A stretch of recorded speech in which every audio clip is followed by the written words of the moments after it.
Hey everybody! Welcome to this Thursday paint stream. It's me, John, and I'm joined by a very special boy today, who just had his birthday. Hey! Joe, say hi to everybody. Hello, everybody. I had a birthday on Monday, which was good. It was good. Oh, good. Alright, and I'm working on my giant for my Gloomspite Gits army. And what I am doing right now is setting in the base coat. He's kind of my test model for the scheme that I'm using. So I'm not airbrushing his base coat. I am kind of seeing what colors I need to get the effects that I want. And then from there I'll kind of come up with a airbrush formula for it. So we're doing everything by hand. And it's also a good time to get me to practice my blending, right? So the idea is for him to have a relatively green, skinny, normal skin, a fleshy underbelly, and the scales that I've sculpted on him will be a nice deep green. And this lets me kind of play with the mushrooms for the color that I want. The mushrooms, I wanted to do a variable of peaches, reds, and blues. So having a green skin kind of goes with all of those colors. At least I like to think so. It lets him kind of look like maybe he has been overgrown with like moss in a way. So that's my thought, at least. And if you guys are watching, feel free to say hi. Oh, Justin's saying hi, Joe. What's up, Justin? Thank you very much. And yeah, if you guys have questions about anything that I'm doing, or want to talk about anything in particular, especially regarding painting, feel free to ask away. Actually, with under painting, I decided to go to Publix and buy like one of the paint sets they have, like cheap paint sets. Okay. And I bought a poster board, and I was trying to create my own color wheel, mixing the three basic colors. Just practicing color theory. I mean, they do have purple and stuff, but I'm like, no, focus on the three, and then decide to mix. And through experimentation, I had a hard time getting an orange right, but then I realized by experimenting, I need more yellow to bring the orange, and more a specific color to make a green or so. Yeah, especially with those ones that you'll get from like Publix and things like that. Like, it's nice that they're really inexpensive, but they won't have necessarily like true colors, you know? Like, it won't be a cadmium yellow, which is like pure yellow. And then so mixing them, it won't always be a 50-50 mix, because hey, those colors aren't exact. And figuring that out is part of it too, right? Like, it's a learning experience. I mean, I now because of it, I realize that that's what I have to do in order to bring the light, because I did mix the white into the colors to brighten up. Because once the weather is cleared up, I'm gonna go and prime my fire drawers, because I actually got primer now. Yeah, well, good. And Sean was gonna teach me how to lighten the skin, so I decided to practice lightening the mixing whites into the paints, just to get that practice under my belt. Yeah, no, that's awesome. That's exciting. It is. I'm glad you're putting in the groundwork. Having a foundation in color theory will go a long way. It'll help you mix colors on the fly. It'll help improve the army color selections that you use. Yeah. And you'll also be able to understand why, Games Workshop chose certain colors for certain armies and things of that nature. Yeah, if there's one thing I think me and my brothers are good at, is understanding concepts attached to like things like colors and numbers and letters. I mean, we grasp the why very well. Yeah. These well, things. that's awesome. So, but yeah, I'm excited. I mean, it was fun. It wasn't a perfect color wheel, but it was it was my blues. Well, it's also your first shot at it, right? It is. Yeah. Don't expect it to be perfect. True. It is experimentation after it. So.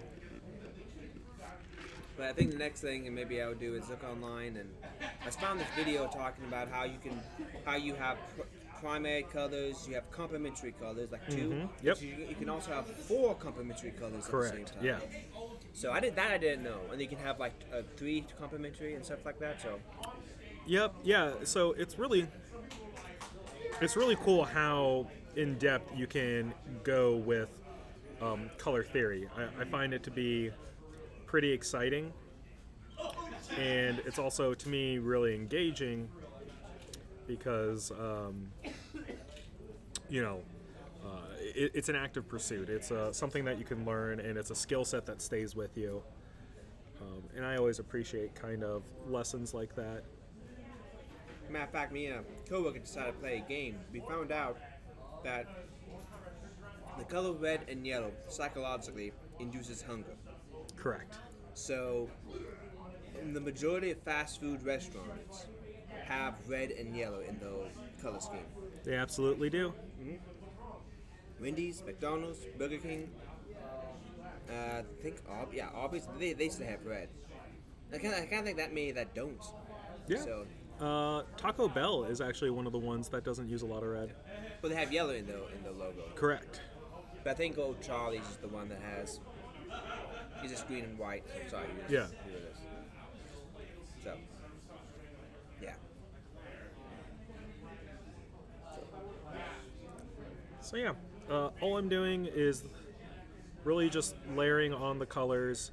I'm using P3s. I want to say this is Trader Green, Ordic Olive, I believe, is what it actually is. So it's a nice kind of mid-tone green for me to start off with this piece.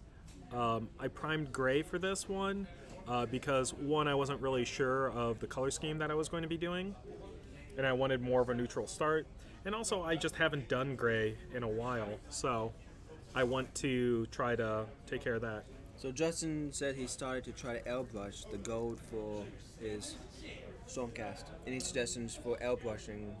Metallics I've had a lot of issue with, and Justin, I'm not sure if you are running the same ones I am, but like they tend to clog the airbrush quicker than other colors, and I want to say it has to do with the metallic flakes. So I have to adjust the airflow a bit to find that right kind of consistency, and a lot of it's going to be reducing the air or the PSI and seeing if that works, and if that doesn't work, try the reverse, increasing it, and that should help with the flow of the paints. But I do metallics in very short bursts. I don't try to do a whole lot because it has a tendency of clogging up on me, and I really don't like that. So. What was that bottom comment he made? Is that something?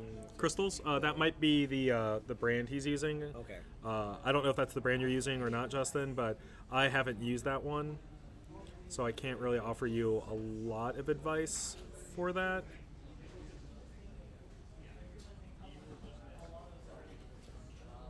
So I'm planning a lot of color transition in this model, so what I'm doing is I'm already trying to feather out the greens that I'm painting on here, and it might be a little difficult to see because the green is pretty much the same tone as the gray underneath it, so it might...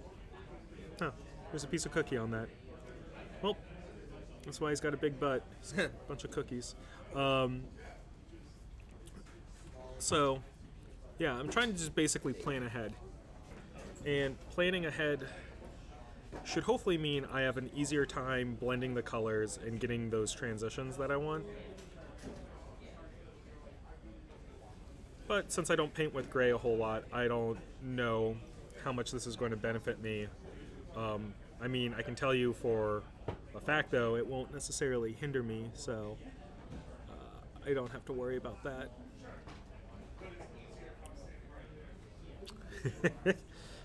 I often too like to back pocket cookies for later.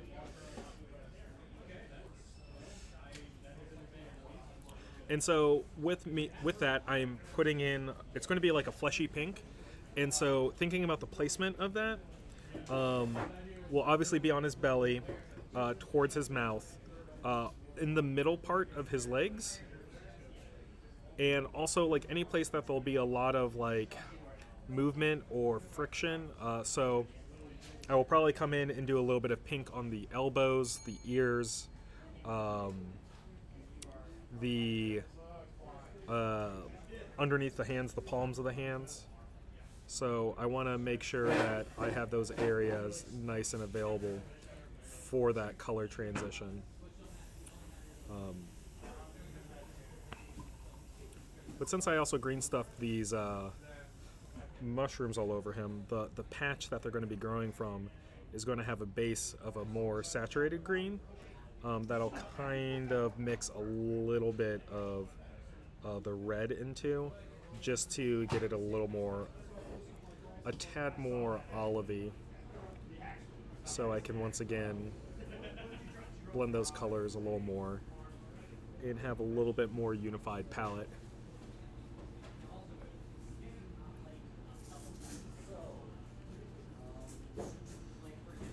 So yeah, one of the unfortunate parts about large models is going to be a lot of time base coating, and this will probably require the most amount of patience, because once we start getting into the blending, it gets a lot of fun. But you gotta do your groundwork, make sure colors are set, things are in there, and you're ready for things like shades and highlights and all that. Because if your foundations aren't together, then, you know, it'll definitely come through, especially when you start on the higher levels. So I'm also working on the base of his feet, but I'm leaving the toes relatively uncovered by the green, just kind of feathering it out towards the top of it, but I'll be using a lot of that flesh tone as the base. Also, since this is kind of a new color scheme for me, and I want to figure out the best way to implement it in the future, I'm kind of paying attention to say, okay, will it be easier to do green next time, or will it be easier to start with the flesh tones next time? And it'll take a little bit, basically until I start layering down the flesh tones, for me to really decide which one will be better.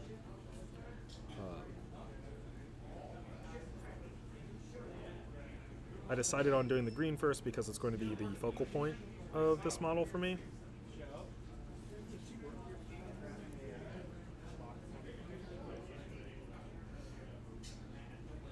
And I want to make sure I do the work on the greens before I even move over to the peaches.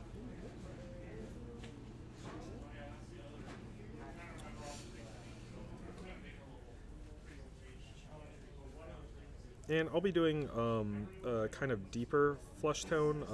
It's called Cardic Flesh from P3, as opposed to doing something lighter at first. And because I don't want it really to be really close to the human range in terms of colors when I do the interior, like the soft parts, the belly and such. But I do like those peachy colors.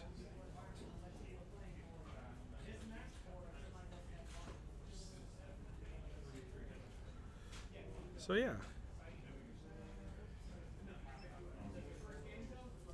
Hip. Don't drop your models. The giant would definitely benefit from like a paint handle. At least I would benefit from a paint handle for this model. There's a lot of string right here, and a lot of times I would just kind of paint the entire patch of string as like one big wrapping, but I'll try just to do the individual strands for this one. For being a larger model, I think it'll be a lot more easy to accomplish. and I think it'll also come across not as good if I just paint it as like a band around his arm.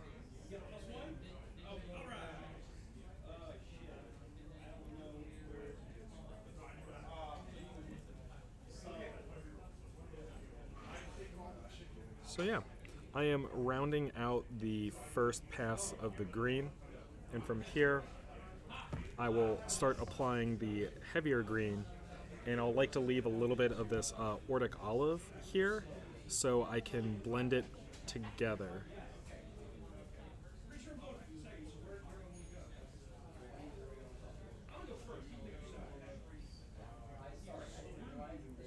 For those wondering, I'm painting up this guy for the Age of Sigmar League currently going on at Gigabytes, and I'm super excited to field an all-troll / giants army.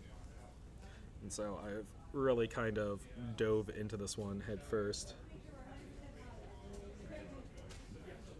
So now that the green is mostly down in the areas that I want it to, I am first and foremost going to double check that, because more than likely I have left an area or two uncovered, or possibly not as strong of coats as I would have liked. Like underneath this arm, the shadow definitely kind of concealed that from me, and kind of on this upper part here, just strengthening the greens.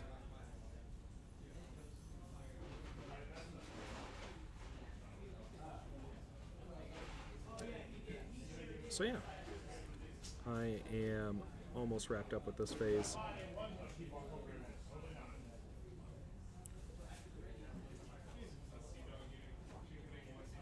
Just making sure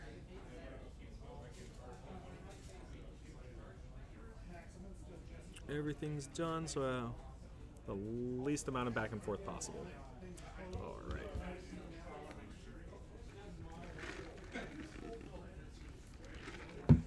Next step, I'm going to put a little bit more of that Ordic olive on my palette, just for the blending part. Make sure it's nice and thinned down, which will allow me to blend things a lot easier. And then I will be taking a little bit of Gnarls Green, I want to say. Yeah, Gnarls Green. And a dab of Sanguine Base. And we'll see how this color goes.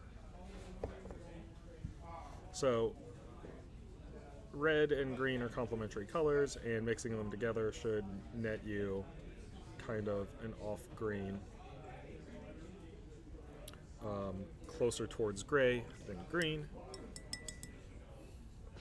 And it became a little too brown for me, so I'm going to go ahead and add a little bit of Gnarls Green back into it, kind of bring it back up. I want to desaturate the green, but I don't want to turn it into a brown.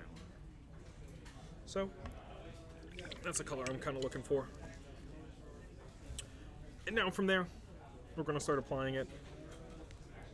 I'm doing my best to be fairly neat with this part, for a couple of different reasons. One, I think it's prettier to look at, especially from an audience standpoint, if I'm not, you know, constantly reapplying and fixing my model. And then two, it should let me do things lighter, like the mushrooms that are going to be nearby on the skin. Should let me kind of do that sort of stuff with less issue.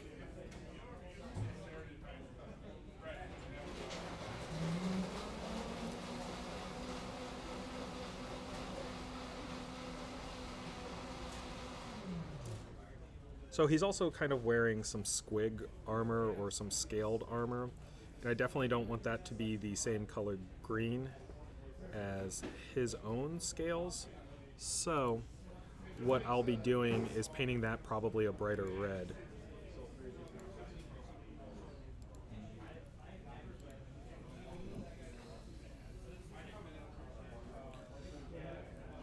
And so, I'm not sure if you guys can observe all that well or much, but what I'm doing is I'm applying some green, and I am making sure that it goes over the scales and into some of the flesh I did before, and using a second brush to feather that out, just so I get a little bit of that blend on it.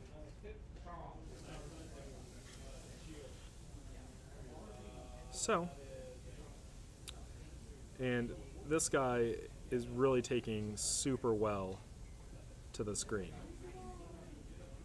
So it's sitting on it really nice. It's blending into the fleshier green really well.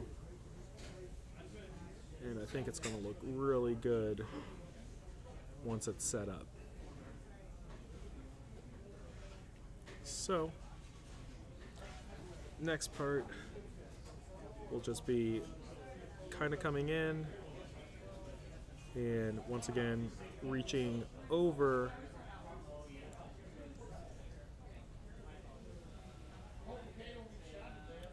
and feathering it back up, just so I get that blend.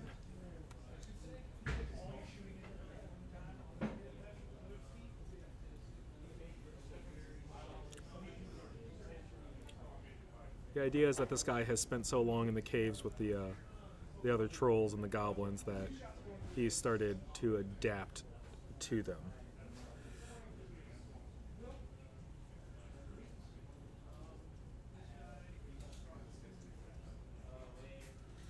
And he's kind of a test for the color scheme that I want to do for the rest of my trolls, but if I finish him and decide, oh hey, that isn't the colors that I wanted, then, you know, no harm, no foul. He's kind of a one-off in the army. He's not a part of a unit or a leader or whatever, so he can really show up and be whatever color he feels like. And I might go ahead and do some tattooing on him later. Just kind of depends on how crazy I'm feeling.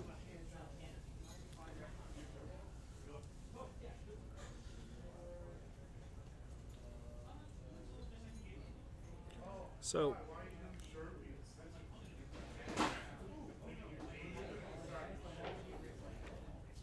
I'll probably have to freehand since I sculpted some of the mushrooms on here. Do some freehand like spots or markings on them, just so they kind of look as good as the rest of the mushrooms in the Grotz line. So,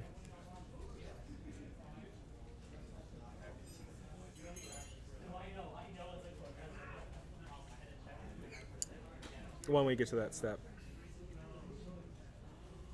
I will hopefully be able to show some freehanding, right? Maybe do some tattoos.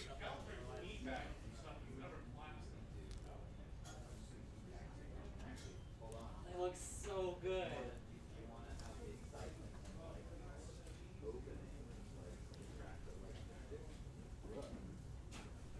Did you make some fresh so that I could crack them? Yeah. Crack that open just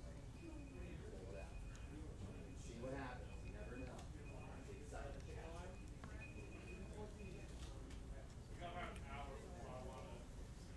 So yeah.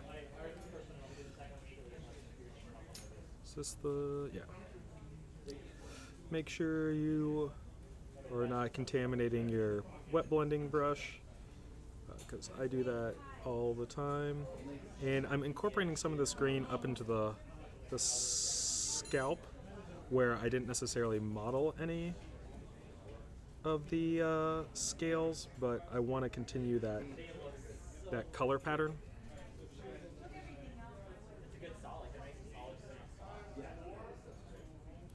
And this is where I'm grabbing some of that Ordic olive and blending it back up in here.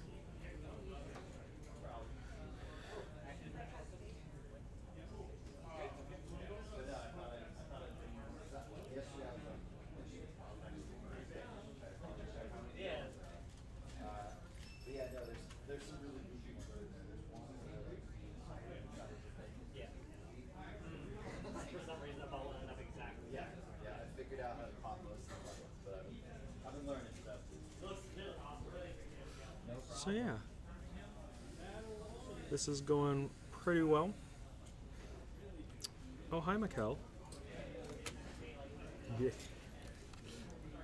Good grips. What's this for? You told me that's your favorite new tool.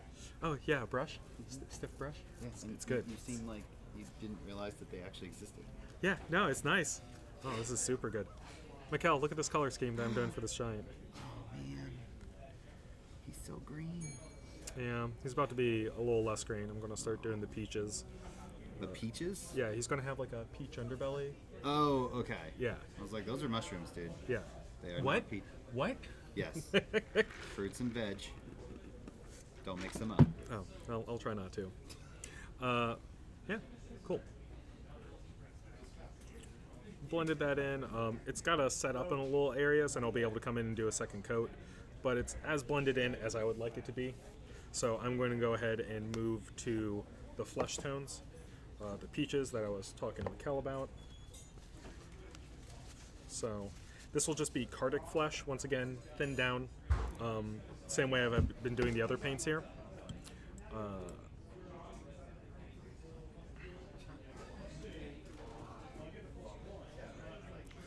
And I'm going to go ahead and cheat a little bit and go ahead and grab some of that Ordic olive, mix it into the flesh tone. And once again, this has got to be a much lighter amount.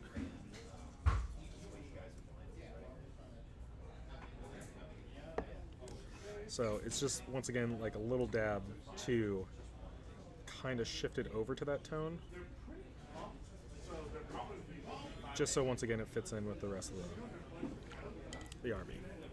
Or the model, excuse me. Alright, so we will start at the center mass of what we want to be a majority peach, because this should take a little bit more coverage than the greens. Just color theory wise, we were putting a soft warm tone over a kind of mid-tone cool color. So it'll be definitely something where we'll have to do layers. I'm going to do my best to avoid going directly into the greens, but kind of feather it out towards the center mass of the model. Because if every step we keep feathering it and moving it closer to the center mass, it should have a nice transition effect, and we should theoretically have less work to do.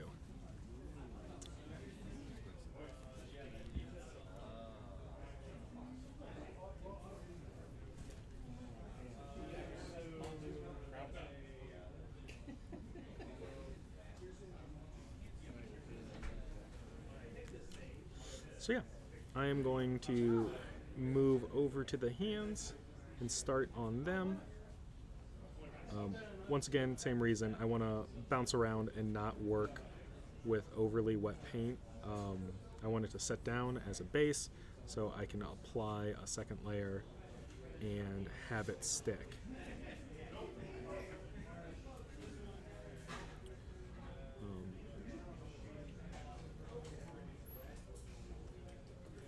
So make sure to check on your models that it's not necessarily pulling in an area you don't want it to pull.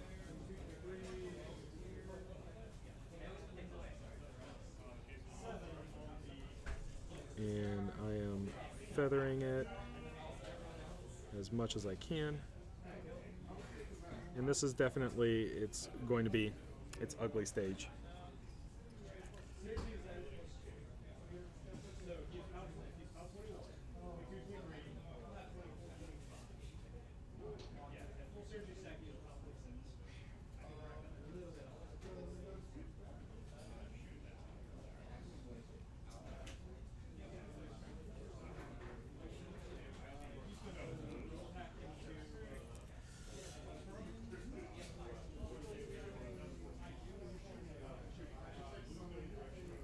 Oh, hey, Emily.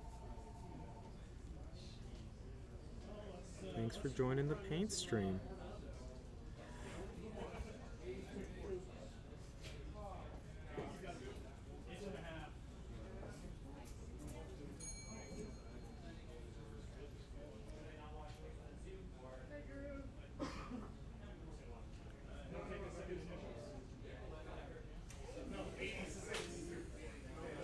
One day we'll have to get you on the paint stream, Emily.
So yeah, it's going to be a lot of coats of this peach, and just got to be patient with it and work with it, and we will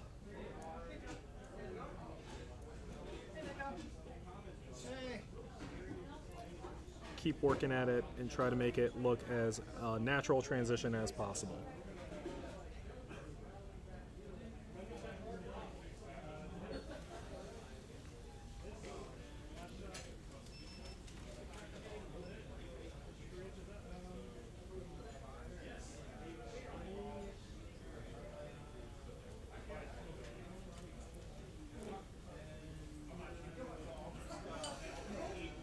Sorry, the colors are a bit washed out. It's a unfortunate part with the setup that we got going on.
So we just keep bouncing around on different parts of the model to make sure that we get good coverage on it.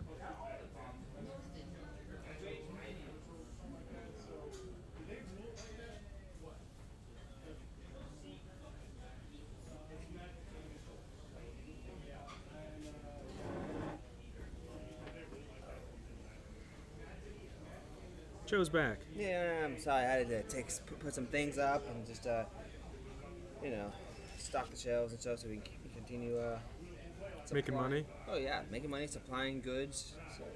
It's what we do. Oh yeah. So, but you know, I had a thought about. I have some Legion troops. I was thinking about maybe painting them. You know those classic space colors for the Lego sets. Well, like the blues. Well, I mean, I don't know if you remember, but he had like Space Police and Blacktron and Mtron and Neutron and Ice Planet 2002. Not that specifically. No, okay. Well, I was thinking about painting some of my Legion troops those colors. That'll be cool. I can't remember. You're playing Rebels, right? I am. Okay. So. Good. But of course, I also have some drawers I need to paint too. So I got a lot of things I need to paint. Yeah. Need to start. So. Oh. Those are for me. Well, that looks like I could use them myself, actually. You stay away from my brushes.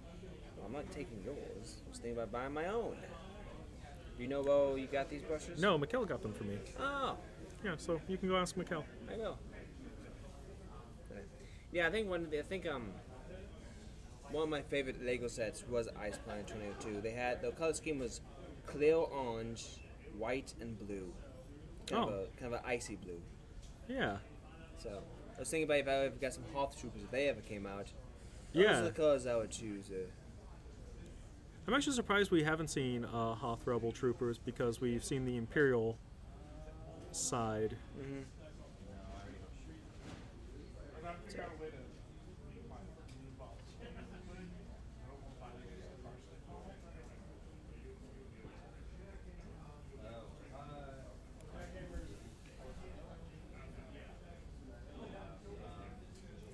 So you hoping to get some board gaming in the next couple of weeks?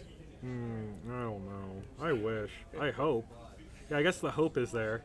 Well, the next board game I think you should play is definitely Dinosaur Island. Oh, I would love to. Yeah. So, have you played the Days of Wonder game Quadropolis? No, I haven't. But you did show me how to play. You did. Yeah. You did teach me. Yeah. But I haven't had a chance to actually. Well, the game Dinosaur Island is basically. Well, first thing, the artwork, I'm wondering why they decided to go with a retro 80s kind of look for it. Don't know why. That was the choice, maybe to stand out. Yeah, probably. But anyway, the game is broken up into phases, and you have a phase where you collect the genes to make the dinosaurs first, and you have like 6 genes. You have 3 basic, 3 advanced, and you can trade genes. You can, take them some genes, transform them up. So you can do there's a lot of options for the players, and then you have a worker placement aspect of it, where you have workers, and then after you pick the options for the genes or the dinosaurs you would want, you then place your workers, and after you place your you buy. You buy stuff like you buy dinosaur pins and theme parks and stuff that gives you victory points and money. Then you place your workers on specific sections in the in your facility to get you more special power, and I think the 4th phase is scoring phase. So Okay. So I found it to be really fun. It's more complicated than Quadropolis, but not as complicated as one of those big Euro games. Gotcha. It has a lot of it has a good enough amount of strategy and things for the player to think about and to balance out and to just apply strategies to. So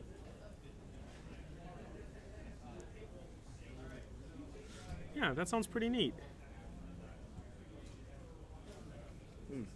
These cookies are good. Yeah, Fox did an amazing job. The favorite types of cookies, the ones that are crunchy on the ring and yet soft in the center. Those are my favorite type of cookies. Yeah.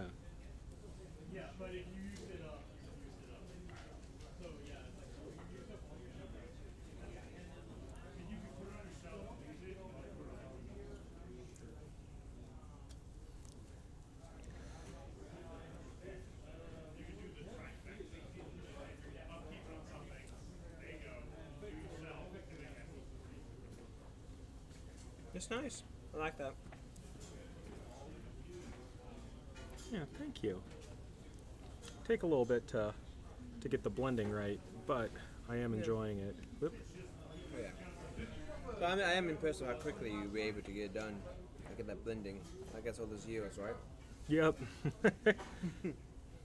Well, months, I don't know how long. Definitely years, Joe. Okay.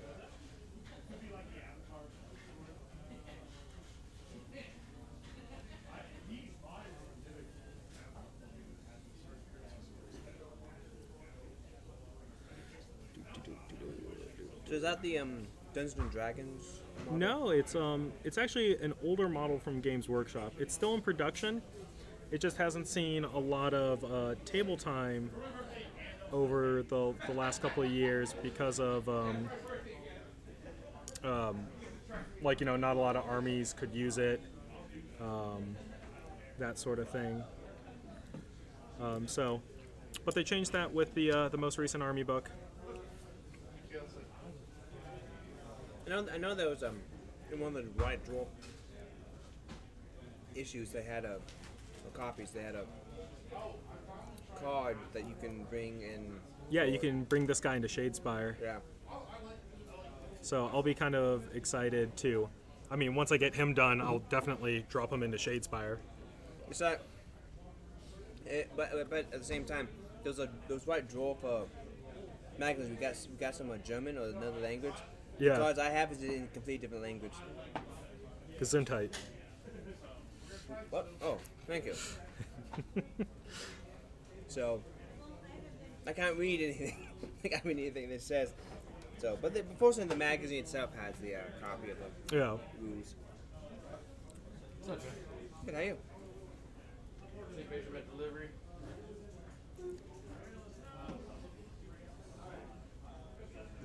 You hanging out for a bit, Andrew, or are you just dropping stuff off and leaving me? Hanging out for a little bit. Good. Did you hear the paint? No, I'm good. I already painted. Alright. I just don't want to take up any more space. So, Nah, you're good. so what have you been working on? The commission for David, which are the Goblin Gits crew and Mangler Squigs. Is that for Warhammer? Yeah. Okay, cool. So, yeah, I'm looking.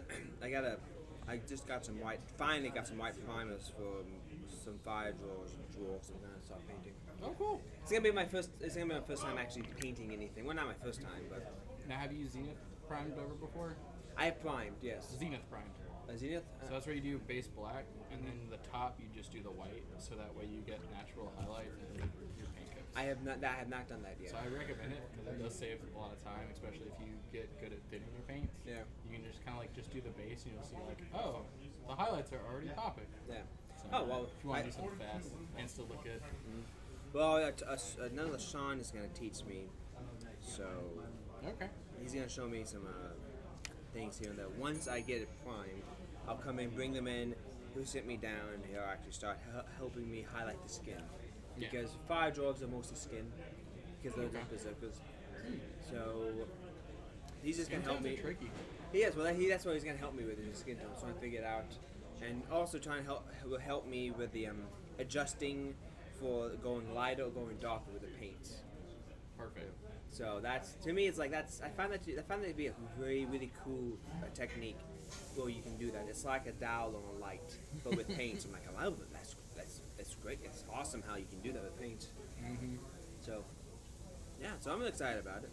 And once this weather clears up, I'll prime them, get ready to go. Yeah. So, got about like a box of 10. See, John's working on his flesh tones right now. Oh, yeah. Yeah. But it's nice. I like this. I like the underbelly or the belly. So. Did you gray prime him? Yep. Ah, you gray primed your moon statue? Yeah, the moon statue to me makes a lot of sense, the Great Prime, because ain't nobody got time for that. All the stone.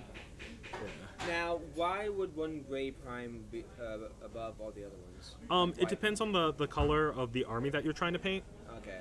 Like, if you wanted to paint something mostly a mid-tone color, gray priming is going to be really helpful because it won't require as many coats for full coverage. That would be my suggestion. But of course, if you like priming something really white, you just do white primer and paint the highlights. Yeah. If you want to paint something super bright, go with white. If you want to paint something darker, go with the black primer. Or, as Andrew was mentioning before, you can zenithal prime, which kind of combines all three of those, and it gives you a good gradation on the model. And remember, no matter like what you actually prime, you can always get to the color that you want. It just might take a few extra steps. So. Yep. So what colors are you're painting the goblins or now? Green. Green. I mean, green green flesh tone, and then blackish, dirty, faded robes. Okay. And then the squigs are what are fun because I have one that's like an ice-looking squig, and then one that's like a fiery orange squig. Oh, and nice. A big blue with yellow polka dot squig. So Yeah, blue with white polka dot? yellow. Yellow oh, yeah, okay. Nice. Wow, that's fun. Yeah. Yeah. Actually, I would love to show them off on the stream, Andrew, if you want to drop them in front of the camera. Want to take a look, Joe? Oh. Oh, I didn't Real think... gentle with the goblins because they're like barely on there. I Like didn't think they were so big. I thought they were like the squids from 40K. those are the mangler squigs, so I guess Okay. they get bigger. And I got lower squigs. Like this. I'll put them on too. Oh. Okay. Yeah. So, here you go, John. When you have time. Cool. Set this guy down for a minute. Check We'll show off. those out. Dang it, John! I just said be real careful with it. Hey, remember that thing to say real careful about? I didn't do No. that. He goes in the middle. Like right here? No, like right here. Oh. Yeah, he only attached to that chain. Jesus. It's silly. All right, we'll take care of that. We'll Appreciate glue him it. up. Yeah, he looks real nice. I like the basing too. Thank you.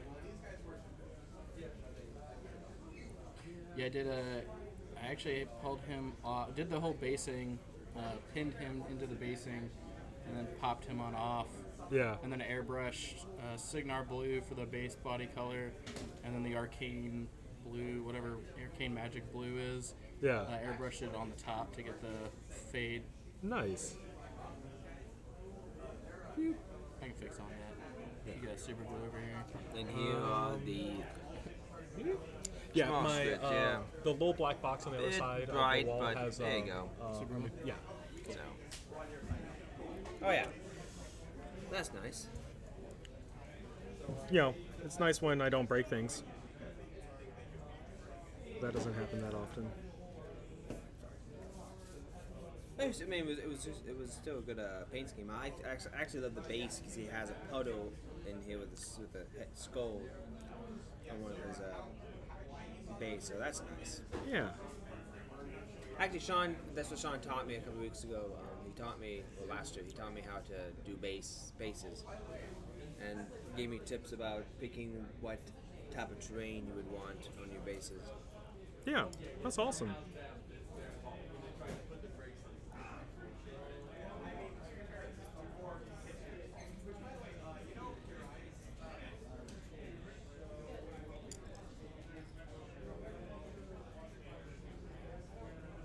So anything that you're doing personally, like your own stuff? I've got Kador and Trolls Okay. from War Machine.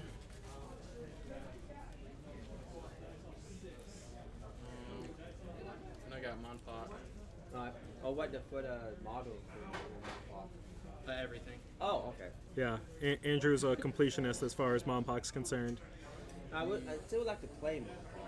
I haven't had a chance to do that yet. It's a lot of fun, and you can pick it up pretty Well- cheap, and it's not a huge amount of models. Feel overwhelmed by, in my opinion. All depends on what you end up playing. Well, it looks like it's a type of game that's not as rule heavy as our 40K or Warhammer. I haven't played 40K, but I'm gonna go with definitely not as real heavy, but it is very Tactical. yeah, it's very tactical, and it feels a lot of like War Machine kind of style of play, where everything's still a little bit tight, but it's a grid system, so it's less like I measured and then dropped it half an inch the wrong way. Yeah. But it's like you don't have to worry about that extremist, but you still need to know tactically I'm gonna do this, it's gonna matter that, and then you balance kind of resource management with your dice pools. Oh yeah. Those are things I can do. I can handle. It's really remembering the rules, the movements, and what is the right way to do things, wrong ways, all that type of stuff. So except for power attacks, everything else is on the cards. Good. I like it. I mean, and that's the type of game I think I can get into. Is just because all those rules is really overwhelming sometimes to me. Because I gotta remember all this stuff, and if it's simple, straight to the point. That's the reason why I enjoy Sage Spire and Sage Spire. And I think there's another miniature game. I forgot which one I was wanting to try. So I think it was, what else was it? I don't know. Something else that was supposed to be more along lines of Mont Park. I can't remember. There's so many.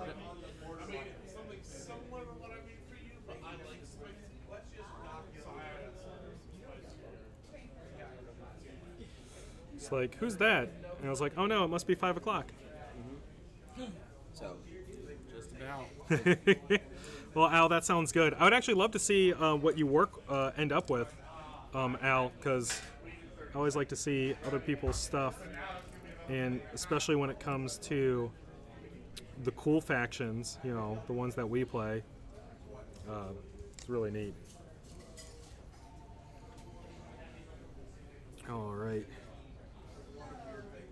It's getting to be close to that time where I turn into a pumpkin, guys.